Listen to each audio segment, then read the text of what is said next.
하나님을 믿지만은 또 하나님을 사랑하지만은 하나님을 볼 수가 없습니다. 그렇기 때문에 하나님을 보지 못하기 때문에 많은 사람들은 하나님을 만날 수 없다 이렇게 생각하시는 분들도 많을지도 모르겠습니다. 그러나 우리가 하나님을 만날 수 없다고, 볼 수 없다고, 만질 수 없다고 하나님을 하나님을 모른다라고 할 수 없습니다. 사람은 눈으로 보는 것은 굉장히 한정적입니다. 우리는 눈에 공기를 볼 수가 없죠. 그럼에도 불구하고 우리는 공기가 있다는 걸 압니다. 왜냐하면 우리는 숨 쉬어서 살아가기 때문입니다. 공기가 없다면 참 아쉽겠죠. 우리는 전파를 눈으로 볼 수는 없습니다. 그러나 라디오를 틀면은 그 전파를 타고 소리들이 들려오기 시작하고 TV도 보기 시작하므로 우리는 전파가 있다는 것도 알 수 있습니다. 그렇기 때문에 우리는 하나님을 눈으로 볼 수는 없지만 하나님이 실제한다라고 하면 우리는 하나님을 만날 수 있다는 겁니다. 그리고 우리는 하나님을 꼭 만나야만 하는 것입니다.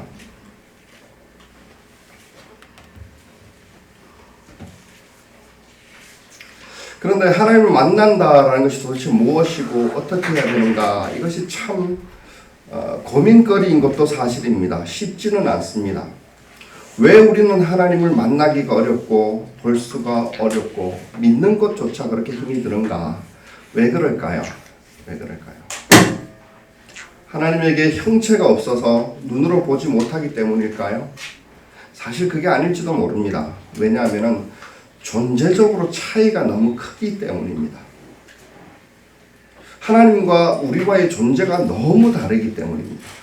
특별히 하나님은 거룩하신 하나님이라고 우리가 이야기를 하잖아요. 그 거룩하다라고 할 때 거룩함이라는 것은 무엇과 분리되었다라고 하는데, 정확하게 말하면 악과 죄로부터 구별되고 분리되었음을 의미합니다. 그런 거룩한 하나님을 우리가 왜 못 만납니까? 우리 안에 죄를 품고 있기 때문입니다.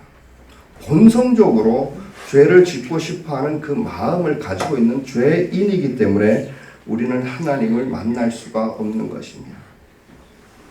이 존재적인 차이를 극복하는 것이 무엇이냐? 뭘까요? 이 존재적인 차이를 극복하고 하나님을 만나는 것이 바로 예배이며, 그렇기 때문에 그 예배는 곧 우리에게 복음인 것입니다. 출애굽기 마지막에 보면은, 이 레위기서가 열리기 시작하기 출애굽기 마지막에 보면은 하나님의 약속에 따라 하나님께서는 성막으로 그분의 영광으로 임재를 해주십니다.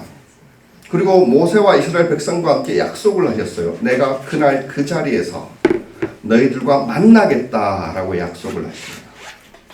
하나님의 약속도 있었고 성막의 모든 준비는, 에덴을 상징했던 모든 준비는 다 갖춰졌습니다.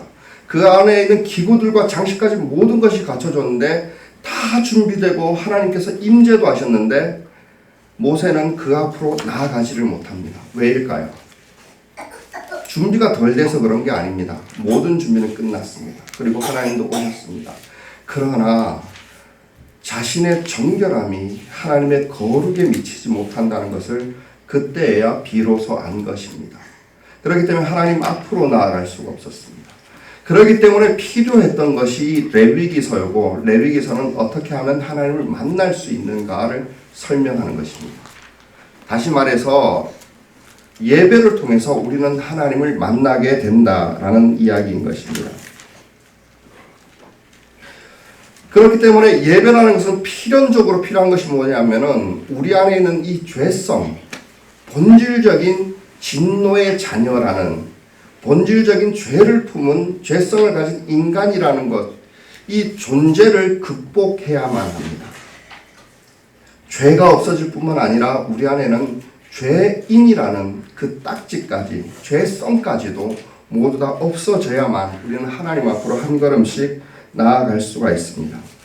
그렇기 때문에 여기 번제에서 다루는 이 송아지가 3절에 보면 속죄의 예물이 되었다라고 할 때, 사실 여기서 죄를 속한다라고 할 때 번제의 속죄나 요 뒤에 나오는 속건제나 속죄제의 속죄는 좀 다릅니다. 번제에서의 속죄의 제물이라는 것은 좀 본질적인 죄를 가지고 의미를 하고 있습니다. 본질적인 죄 하면 여러분 생명의 삶 하면서 배우게 되지만은 영어에서는 차이를 내어서 기록을 하고 있습니다. 영어로 죄를 뭐라고 하죠? sin이라고 하죠. 건이는 알고 있었니? 안 배웠어요. 건이 영어를 몇 년 동안 배웠는데? 5년이요. 5년을 배웠는데 예, 죄를 안 배웠는데 워마에서 안 배웠는데. 예? 워마에서 안 나요. 오늘로 아세요. S-I-N 이게 죄입니다. 그런데요. 조금 전에 맡은 어떤 존재적이고 핵심적이고 근원적인 죄는 앞에 대문자를 씁니다. 그래서 sin 이렇게 쓰고 좀 그 결과로 나타나는 죄들을 소문자에서 sin하고 s를 붙여서 sins, 죄들 이렇게 표현을 하고 있는 거예요. 이런 것들이 많죠. 하나님은 영어로 하면 뭐죠? 가. 또 귀신은? 예? 고스트. 예. 앞에 대문자를 쓰면 하나님이 되고 소문자를 쓰면 그냥 신이 됩니다. 이런 것과 마찬가지로 좀 절대적이고 본질적인 죄 할 때 앞에 대문자를 쓰는데 이 번제에서 다루어지는 속죄의 개념은 이 본성적인 죄를 다루고 있다라는 것을 본질적으로 우리가 하나님을 존재적으로 어떻게 만나느냐 이것이 해결되어져야 그 다음에 다른 모든 것들이 이루어진다라는 것입니다. 그렇기 때문에 속죄에 대해서 여기서 말하는 이 속죄에 대해서 번제에 말하는 속죄가 무엇을 의미하는지 그것을 한번 설명을 해보고자 합니다. 오늘 설교는 그렇기 때문에 좀 이론적일 수밖에 없습니다. 이론적일 수밖에 없습니다. 여러분 정신 차리고 그렇기 때문에 잘 들어보셔야 됩니다. 앞에를 놓치면 뒤에가 이해가 가지 않습니다. 예배의 과정을 한번 자세히 살펴보면은 제물에다가 안수를 한다고 그랬죠. 송아지를 가서 안수를 하고 나서 하나님께 그 예물을 드리는데 가장 먼저 하는 것이 그 제물을 잡습니다. 잡는다라는 것이 좋게 말해서 잡는 것이 죽이는 것이죠. 죽이면 그 나오는 피를 받아다가 가장 먼저 하는 일이 제단 둘레에 그 피를 뿌립니다. 우슬초를 가지고 이렇게 뿌리는데 그 장면을 한번 보겠습니다. 4절 말씀 본문인데 한 번 더 읽어보겠습니다. 5절입니다. 같이 읽습니다. 시작. 그런 다음에 제물을 가져온 사람은 거기 주 앞에서 그 소송아지를 잡아야 하고 아론의 혈통을 이어받은 제사장들은 그 피를 받아다가 회막 어기에 있는 제단 둘레에 그 피를 뿌려야 한다.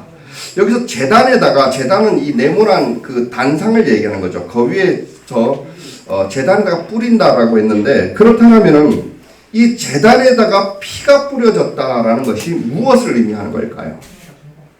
소가 죽었다. 그렇죠. 제단은 또 뭐라고요? 하나님께 드려지는 예를 들어서 상이라고 생각하면 돼요.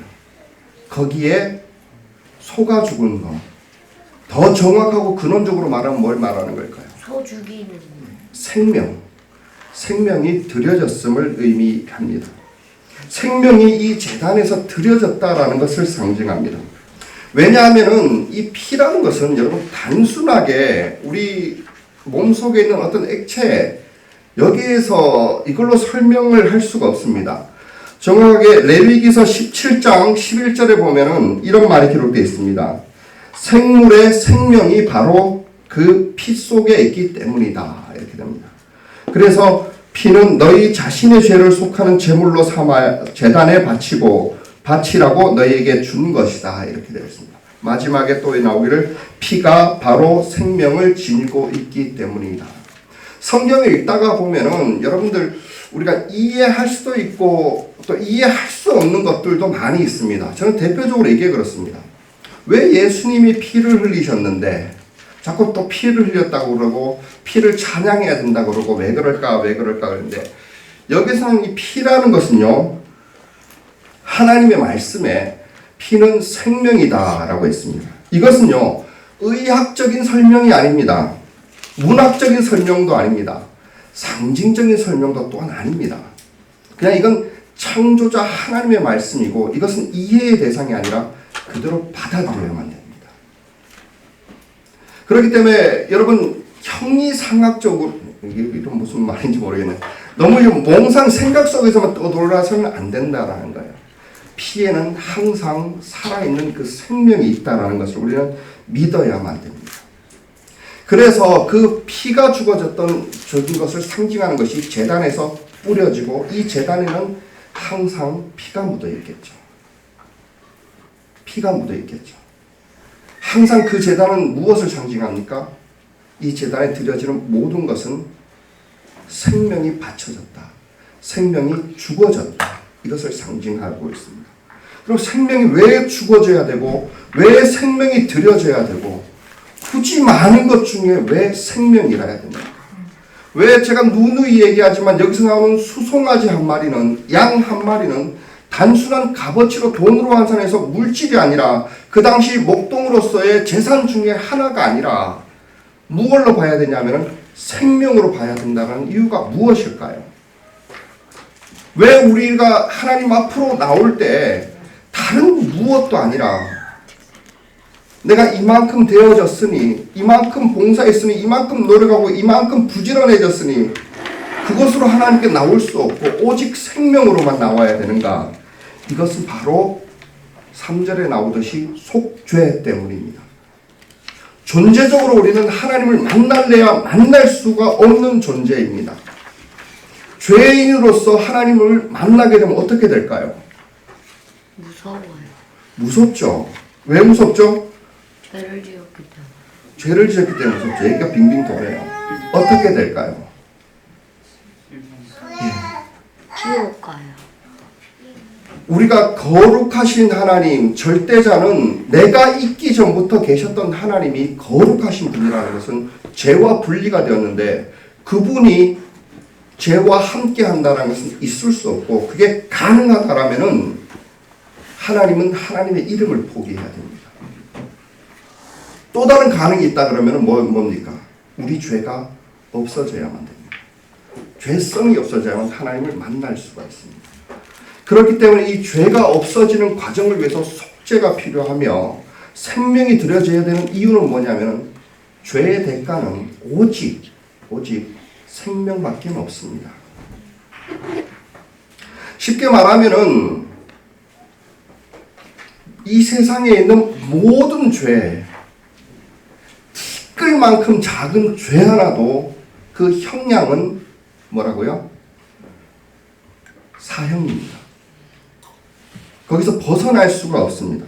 이러면 좀 하나님 좀 이상하다, 하나님 잔인하다 그럴 수 있지만 여러분 이것을 인정하셔야지만 우리는 하나님을 만날 수가 있습니다. 그래서 로마서 6장 23절에 보면 이런 말이 있습니다. 죄의 삭은 사망이요, 죄 지으면 죽는다라는 겁니다. 다른 말로 하면은 우리가 지었던 수많은 죄들, 그것이 아무리 티끌만큼 작다 할지라도, 나 말고 어느 누구에게도 들키지 않았다 할지라도 그것은 죄에 대한 무게는 생명과 같다라는 겁니다. 어떤 죄라도 그 형량은 사형입니다. 그러니 예배 가운데서 예배자가 나와서 하나님께 속죄의 제물을 드릴 때 그 심정을 한번 생각해 보셨습니까? 자기 손으로 직접 송아지를, 양을, 그리고 비둘기를, 목을 딴다고 해야 되겠죠. 비둘기는 아예 더지 않으네요. 목을 비틀어서 그냥 뽑습니다. 그때마다 어떤 심정이었을까요? 제물이 피 흘리는 모습 속에서 어떤 생각을 했을 것 같습니까? 자신의 죄로 인해, 이 죄의 욕구로 인해, 나의 죄성으로 인해서 희생되어지는 생명을 반드시 그는 떠올렸을 겁니다. 그리고 또한 하나님을 만나야만 구원이 있을 수 있고 하나님의 백성이 될 수 있는데 거기로 한 발짝 한 발짝 가기 위해서는 어쩔 수 없이 생명의 대가가 치루어진다는 것을 그런 눈으로 확인하면서 하나님께로 나아갔을 것입니다. 한 걸음 한 걸음 갈 때마다 매번 드려지는 그 속죄의 예물마다 모두 피 흘림의 흔적이 있었을 것입니다. 제단을 바라보면서 피 흘렸던 그 흔적들을 한 발자국 한 발자국 매 순간순간마다 알 수 있었을 것입니다. 내 죄의 대가로 드려지는 대가로 드려지는 생명, 그것이 드려지게 될 때 하나님은 그 속죄의 예물로 그것을 받아주심과 동시에 다른 말로 하면은 사실은 우리를 허락해 주시고 우리를 용서해 주시고 우리를 받아주십니다. 그럼 여러분들의 의문이 있을 수 있습니다. 꼭 이렇게 해야만 되는가? 이게 진짜 용서인가? 이겁니다. 우리는 용서 대가 없이 용서 많이 해줬지 않습니까? 여러분, 이것은 죄의 무서움을 우리가 모르고 있기 때문입니다. 죄는 언제나 생명을 담보로 합니다. 아무리 사소한 죄라도 그것은 생명을 담보로 하고 있다는 것을 아셔야 됩니다. 여러분, 사소한 죄를 지을 때마다 여러분 티도 나지 않는 누군가를 미워하는 어린이 여러분, 시기하고 다투고 하는 그런 작은 죄 하나 지을 때마다 여러분 목숨을 겁니까? 안 걸죠. 당연히 안 걸죠. 우리는 예수님 목숨 걸지 않습니까? 내 목숨 아니라 예수님 목숨 걸기가 그렇게 쉬워지는 것 같습니다. 그런데 하나님께서 이 티끌만한 죄도 그냥 아무 대가 없이 받아주실 수 없는 그 이유가 있습니다. 왜냐하면 공정성 때문입니다. 제가 우리 조금만 폭을 넓게 해서 보십시다. 무엇이 공정한지 생각을 해보십시다. 사람들은 인류 역사상 지금까지 살아오면서 나름대로의 죄에 대한 대가나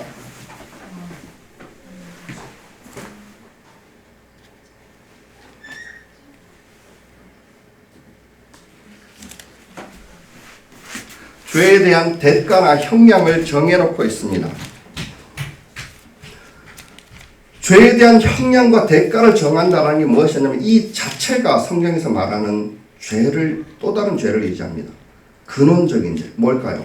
자기가 하나님 되겠다는 거예요. 하나님이란 분이 절대적으로 죄가 무엇인지 말씀해 놓으셨고 죄의 기준을 마셔내고 그 형량을 정해 놓으신 분입니다. 그러나 사람은 자기가 하나님 되어서 나름대로의 죄의 형량을 기준해 놓습니다. 그런데 여러분, 그 죄의 형량이라는 게 공정합니까? 항상 자기는 자기가 하나님 되려는 욕심 때문에 어쩔 수 없이 다른 사람에게 죄에 대해서는 잔인합니다. 그러나 나의 죄에 대해서는 관대합니다. 핑계를 해서라도 상황을 대입해서라도 전가시켜서라도 누구 때문이야 그래서라도 형량을 낮추려고 하는 거예요. 여러분, 뉴스에서 나오는 그 죄, 그걸 보면서 긍휼히 여겨본 적이 있습니까? 남의 일이니까 난도질하죠. 사람이 어떻게 저럴 수 있어 라고 이야기하지만 사실은 인간은 본질상 똑같습니다. 죄의 형량이 이토록 정하기 때문에 역사 속에는 이상한 죄의 형량을 정해놓기도 합니다. 여러분 알고 계십니까? 전 세계를 정복했던 징기스칸이 만든 법령 중에 물을 낭비하면 사형이 된다는 거 알고 계십니까? 물을 함부로 이렇게 먹다가 나무도 획 버리면 즉시 사형입니다. 근데 그것이 그 당시에 그 세계에서 몽골 민족에게는 모두에게 받아들여졌습니다. 여러분, 공정합니까 이게? 이것도 하나의 법이었는데 여러분, 지금 우리나라에서 법과 미국에서 법은 또 다를 겁니다. 형량이. 우리 스스로 그걸 자루로 대면서 무엇이 공정하다 이야기를 하겠습니까? 공정할 수 없습니다. 그럼 무엇이 어떤 기준이 절대로 공정해야 됩니까? 만물의 주인이시고 만물을 만드셨고 이 세상에는 물리법칙과 모든 법칙을 만들어 놓으셨던 하나님에게서 나와야 그게 공정하지 않겠습니까? 그런데 성경에는 보면은 이 공정성을 뒤로하고 사람은 자기가 그 위치에 서서 자기가 죄를 정죄하고 형량을 정하고 있다라는 것입니다. 그 장면을 로마서에 보면 이렇게 표현하고 있습니다. 수많은 죄들을 나열한 후에 로마서 1장 32절에 보면 그들은 그와 같은 일을 하는 자들은 죽어 마땅하다라는 하나님의 공정한 법도를 알면서도 자기들만 그런 일을 할 뿐만 아니라 이런 일을 저지르는 사람을 두둔하기까지 합니다. 여러분 살인해 보신 적은 없지만은 여러분 살인자들은 다른 살인하는 거 보면 이해가 간다고 그래요. 어쩔 수 없어라고 이야기하기 쉽거든요. 여러분 누군가 미워해 보셨죠? 한 번도 미워해 보지 않은 사람 그 상황을 보면 어쩔 수 없이 미워하겠구나. 미운 당한 놈이 나쁜 놈이지 미워한 사람이 왜 나쁜 놈이야? 이렇게 얘기할지도 모르겠습니다. 여러분 우리는 하나님 앞에 나아간다라는 것이 하나님 앞에 거룩함으로 나아간다는 것이 하나님의 거룩을 잘라내서 내 기준에 맞추는 게 아니라는 것을 아셔야 됩니다. 예배는 그런 모습으로 설 수 있는 것이 아닙니다. 하나님 기준에 우리가 그 앞으로 한 발짝 한 발짝 나아간다면 로마서에 말씀하신 것과 같이 공정한 법도를 알고 그 앞으로 한 걸음씩 나아가는 것이 바로 예배인 것입니다. 하나님의 이름을 망령되이 일컬어 내 상황과 기준에 끌어맞춰서 하나님의 법도를 내 기준에 뜯어고치고 형량마저도 바꾸는 것이 아니라는 얘기예요. 정말 인간의 정말로 부패한 본성이 슬픈 것은 그럴 뿐만 아니라 하나님의 형량과 법도를 뜯어고칠 뿐만 아니라 이것을 하나님의 기준에서 보지 않기 때문에 서로를 바라보면서 두둔하고 있다는 거예요. 이런 일을 저지르는 사람까지 두둔하느니라 되어 있습니다. 무슨 말입니까? 우리가 서로 살아가다가 보면은 나보다 인격이 좋은 사람 있죠. 대단한 사람 같아요. 근데 나보다 조금만 못하면은 아주 나쁜 사람이에요. 사형당할 사람이 이미 그렇게 되어 있어요. 뉴스를 바라보면서 사람이 어떻게 저럴 수 있어? 사형시켜야 돼라고 이야기를 합니다. 그러나 내가 그 자리에 있다라면 그 말 못할 겁니다. 여러분 이게 공정한 겁니까? 우리는 하나님의 공정한 법도 앞으로 나아가야 됩니다. 그 한 걸음 한 걸음이 바로 예배라는 것입니다. 그런데 하나님의 공정한 법도란 뭘까요? 죄가 하나도 용납되지 않은 것입니다. 죄가 절대로 그분 앞에서는 용납되어져서는 안 됩니다. 티끌만큼도. 누구를 미워하는 것조차 예수님 말씀을 따르면 생각으로 지은 범죄조차도 그분 앞에서는 용납되어져서는 안 됩니다. 왜일까요? 그분은 거룩한 분이기 때문이며 또 다른 하나는 우리를 위한 천국 때문에 그렇습니다. 우리를 구원하시기 위해서입니다. 우리의 구원이란 죄에서 우리를 구원하시는 건데 이 기준을 무너뜨리고 율법이 없어버리면은 여러분 어디서 어떻게 구원받는다라는 겁니까? 죄를 막 짓고 살면 여러분들에게 행복이 있을까요? 그게 아니라는 거예요. 많은 사람들은 이 기준을 정해놓고 나면은 우리 서로가 이렇게 두둔하고 있기 때문에 너 정도는 괜찮아, 나 정도는 쓸만해 이렇게 하고 있다 보니까 하나님 바라보면서 하나님 그 기준은 너무합니다. 나도 못 따라갈 뿐만 아니라 여기서 다가설 수 있는 사람 아무도 없습니다. 하나님 외톨이 되십시오. 이렇게 말하고 있습니다. 그런데 우리는 하나님이 그 기준과 율법을 포기하지 않는 이유에 대해서 제가 논리적으로 좀 설명해 보려 합니다. 하나님은 왜 당신의 그 거룩함과 그 공정한 기준들을 포기하실 수 없었을까요? 왜일까요? 죄 지은 것 대충 굳이 생명을 없애가면서 그런 것이 아니라 어느 정도 해가지고 넘어가 주시지 않고 왜 그렇게까지 하셨어야 되는가? 조금 전에도 말했듯이 그것은 우리의 행복 때문입니다. 네. 여러분들이 나중에 하나님 앞에 서서 하나님과 함께 살아가는 하늘나라에 있는 그 천국이 어떤 나라라고 생각하십니까? 완전한 행복이라면은 필연적으로 이루어져야 되는 것이 티끌만큼도 죄가 없는 완전한 천국이어야만 합니다. 여러분 거기에는 서로를 미워함이 없을 겁니다. 시기함이 없을 겁니다. 뺏고 빼앗기는 그런 마음 하나도 없을 것입니다. 서로가 서로를 사랑하는 그 사랑만이 남아있고 죄의 결과로는 어떤 아픔과 죽음도 다시는 있지 않는 곳이라고 계시록에는 이야기하고 있습니다. 거기에 죄가 있다라면 그건 더 이상 하나님의 나라라고 부를 수 없습니다. 더 이상 하나님을 아버지라고 부를 수도 없고 하나님을 하나님이라 칭할 수도 없고 그것은 천국도 아닌 것입니다. 쉽게 말하면 그곳은 이 세상과 똑같습니다. 우리가 예수 믿어 가야 할 곳이 그런 곳이라면 뭐하라고 예수님께서 이 땅에 오셨겠습니까?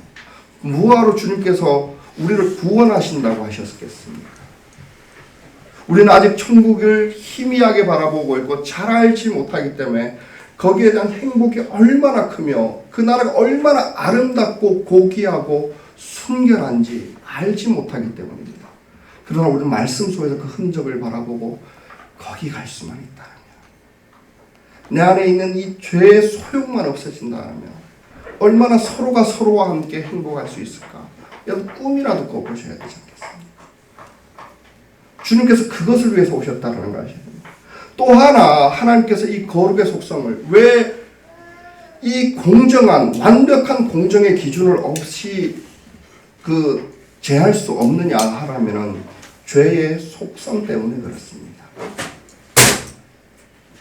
죄는 로마서에 보면 죄에 대해서 설명이 있는데 죄는 어떤 실제하는 악임에도 불구하고 죄를 표현하기를 인격처럼 표현하고 있습니다. 쉽게 말하면 사람처럼 표현을 하고 있고 어떤 주권을 가진 주권자처럼 표현하고 있습니다. 그 죄가 우리에게 들어가면은 그 죄는 우리를 전염을 시키고 움직입니다. 우리를 사로잡아서 질질 끌고 다닌다라고 표현되어 있는데 여러분 이게 받아들여지십니까? 저는 이게 무슨 말인지 알 것 같습니다. 성경을 보지 않는다고 할지라도 성경을 빼놓고라도 많은 사람들 그것을 이미 알고 있었습니다. 여러분 우리나라 속담에 이런 속담이 있죠. 바늘 도둑이 왜 그렇게 되죠? 왜? 하나님 심판 때문에. 하나님 심판 때문에? 예, 뭐 그럴 수도 있겠다. 왜 그렇게 되죠? 왜 바늘 도둑이 소도둑이 되죠? 왜 예들어들은 그걸 알았을까요? 죄가 더 커져서. 그게 바늘 도둑이 소도둑 되는 것은 성경이 말하고 있는 사실이자 진리입니다. 왜냐하면 죄는 아무리 작아도 그 사람 안에 심겨져지면 그 자체로 확장되어집니다. 점점점 시간이 지나면 지날수록 움직이고 내가 죄를 지은 것 같지만은 이미 내 죄가 들어오면 죄가 나를 움직이기 시작합니다. 그리고 파괴력은 점점 강해지게 됩니다. 이것이 죄의 속성입니다. 그런데서 어떻게 됩니까? 자기에게만 머물러 있나요? 아니요. 전가를 시킨다니까요. 죄는. 너 때문이야. 너로 인함이야. 본질적으로 죄를 피하고 싶으니까 상황 때문이야. 나는 왜 이래야만 돼? 나는 어쩔 수 없어. 하면서 내가 죄인이란 탓을 안 합니다. 남에게 남에서 돌리면서 서로 물고 뜯고 싸우고 경쟁하고 전쟁하면서 점점 같이 망해져 갑니다. 이것이 죄의 속성입니다. 그럴 리는 없지만은 만약에 에덴에서 이 죄를 품은 채로 있었다면 어떻게 됐을까요? 어떻게 됐을까요? 에덴이 완전 망해. 그렇죠. 에덴은 곧 지옥입니다. 저 하늘나라에 하나님께서 이 공정성을 멸시하고 공정성, 거룩함을 내려놓고 인간을 그냥 용납해주면 대가 없이 용납한다면 천국이 어떻게 될까요? 시끌만큼의 죄가 있어도 천국은 그 즉시 지옥입니다.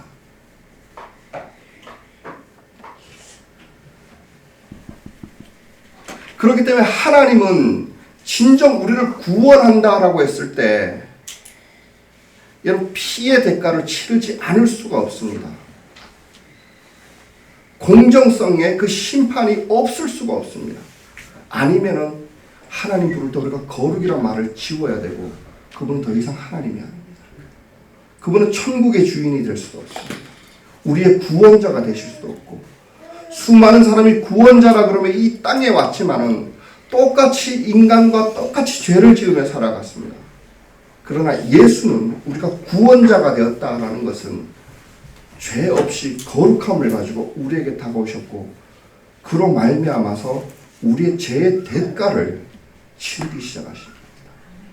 하나님의 제단에 우리가 하나님 앞에 바쳐지고 드려지기 위해서 그분의 피뿌림이 있어서 우리의 삶의 제단에는 언제나 예수 그리스도의 피가 묻어 있다는 걸 알고 계십니까?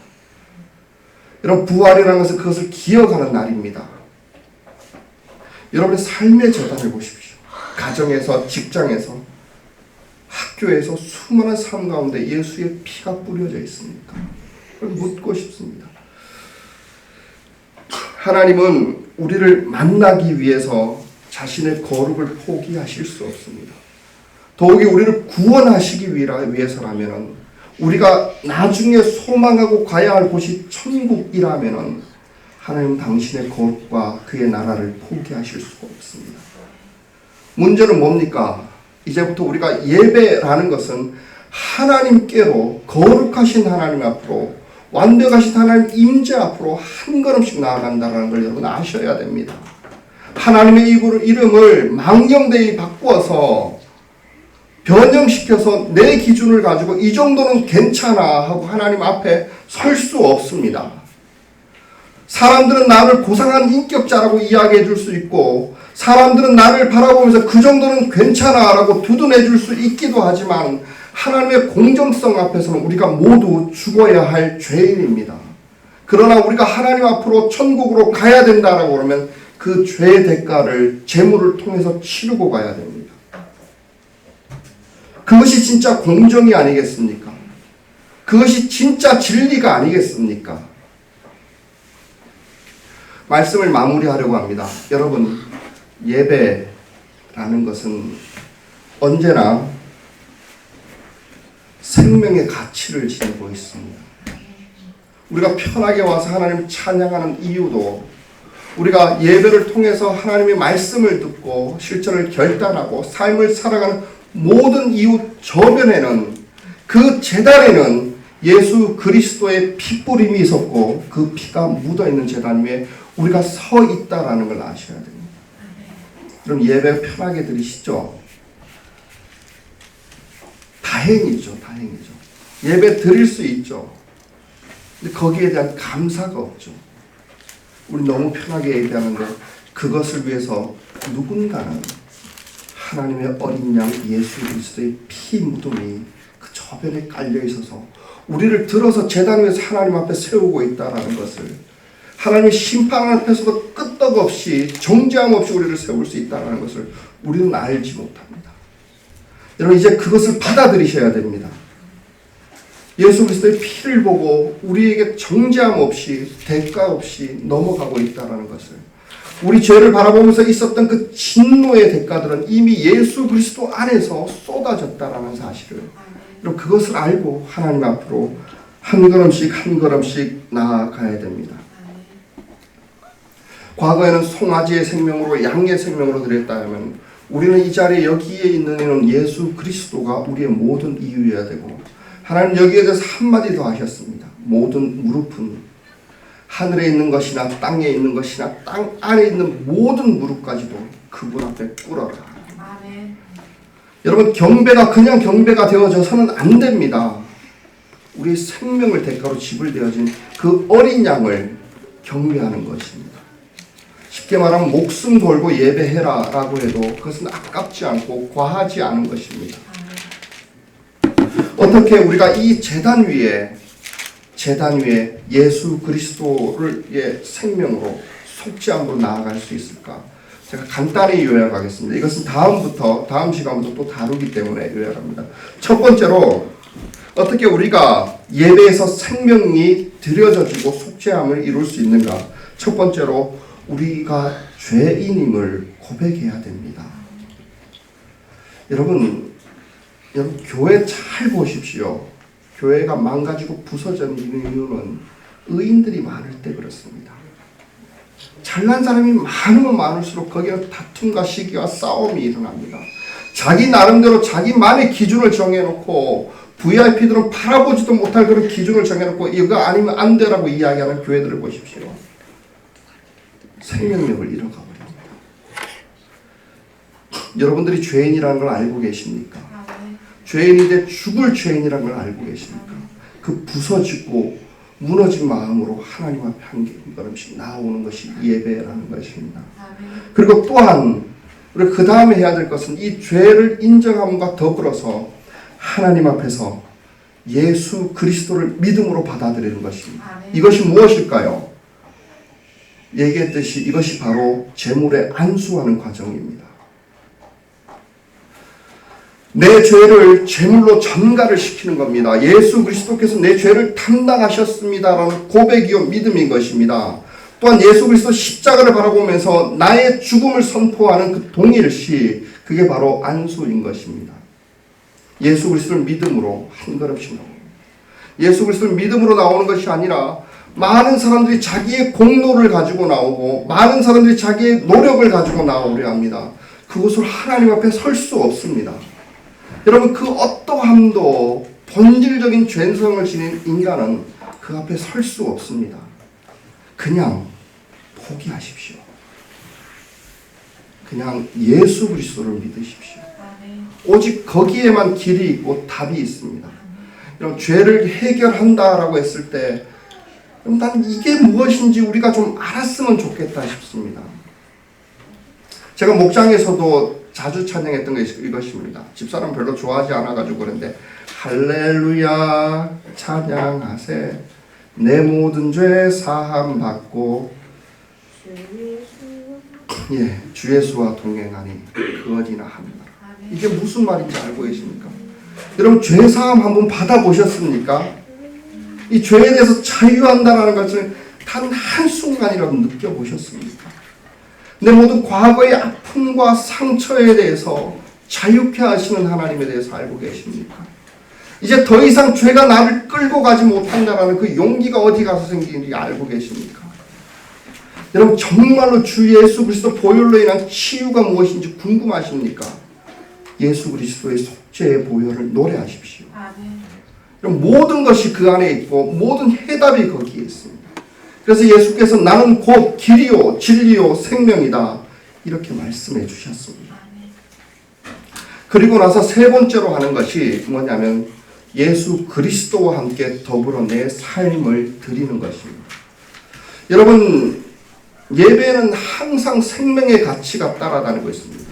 죄에 대한 무게가 우리의 생명과 같은 것이라면 예배에 대한 무게도 또한 우리의 생명과 같은 것이라야만 됩니다. 여러분, 생명을 어떻게 드려야 됩니까? 이 자리에서 죽음으로 드려야 될까요? 아니죠. 그건 내가 초창기에 설명을 했죠. 살아서 삶으로 드리는 겁니다. 여러분, 오해하실 것 같아서 얘기하는데 생명을 그대로 시간 안에서 폭 담가서 시간과 함께 가게 되면 그게 뭡니까?